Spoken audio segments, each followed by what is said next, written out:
More than 2 million Americans serve in the U.S. Armed Forces spread out across the Army, the Navy, the Marine Corps, the Air and Space Forces, making the Department of Defense, believe it or not, the country's largest single employer. Responsible for our nation's safety, also responsible for more than 2.6 million family members of those service members.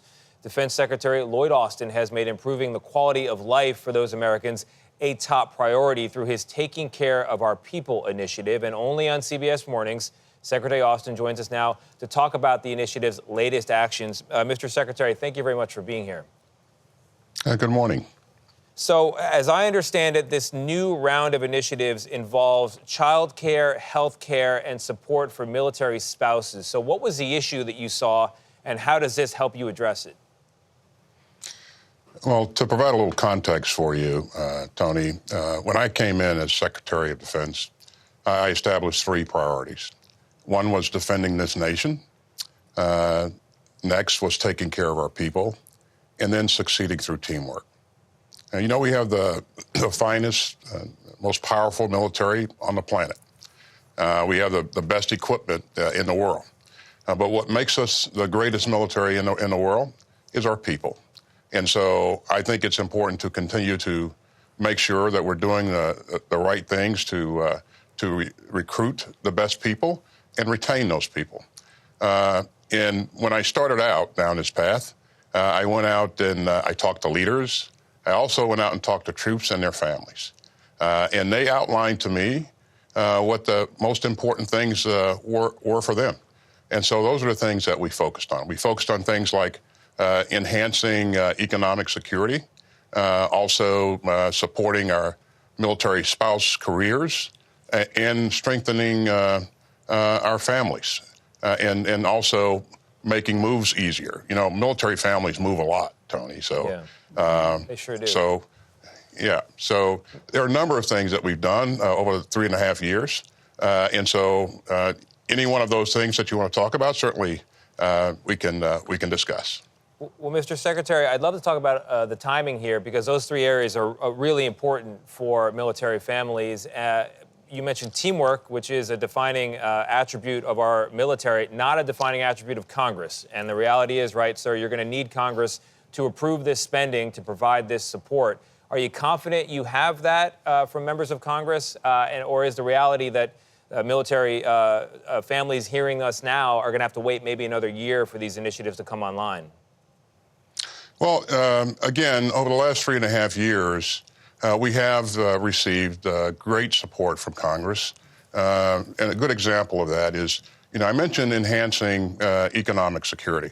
Over the last 2 years, we've asked for pay raises that amount to about 10%. And in this next budget, we're asking for another 4.5% on top of that. And Congress, the President and Congress have supported us in each of those years. And I'm confident they'll continue to do so. And we've gotten great support for things like child care and investing in child care facilities. So that support's been there.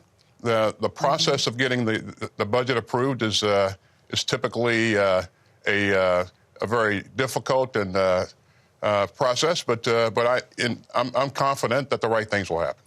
Secretary Austin, I heard you say that we have the best military in the world. A lot of people agree with you on that. But we keep hearing that recruitment is down. Why do you think that is? And what, if anything, are you all doing about that to change the recruitment levels? Well, I would say that, you know, coming out of the COVID period, Gayle, we did face some headwinds for all the reasons that you could imagine. You know, our recruiters didn't have access to schools, and there were a number of things that we can describe.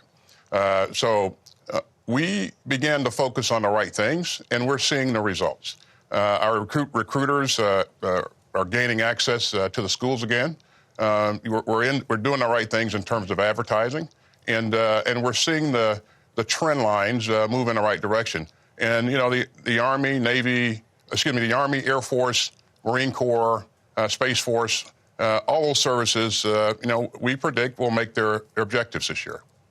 Secretary Austin, Nate Burleson here. I want to ask you about the ongoing conflict between Ukraine and Russia. You recently met with Ukrainian President Volodymyr Zelensky in Germany, where you said that Ukraine's war with Russia will likely end at a negotiation table. What makes you think that Russian President Putin will actually agree to end the conflict?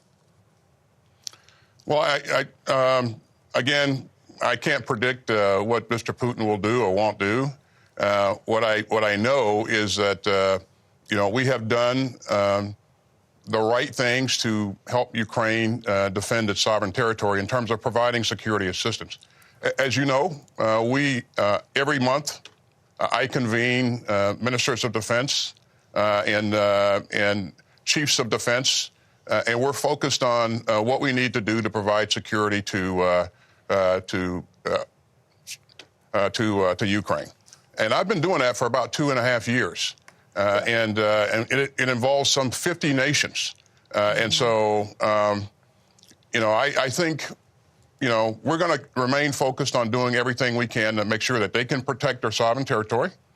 And, I think at some point in time, Ukraine will demonstrate that it's... Mr. Secretary, before you go, because we're running out of time too, do you think our military is ready for a female commander-in-chief? You know all the players here. I do. Okay. I won't engage in politics. But what I will tell you is what I know, and what I know is I've sat in a situation room with the vice president for 3.5 years, and I can certainly speak to her abilities, and she is well versed in all things national security.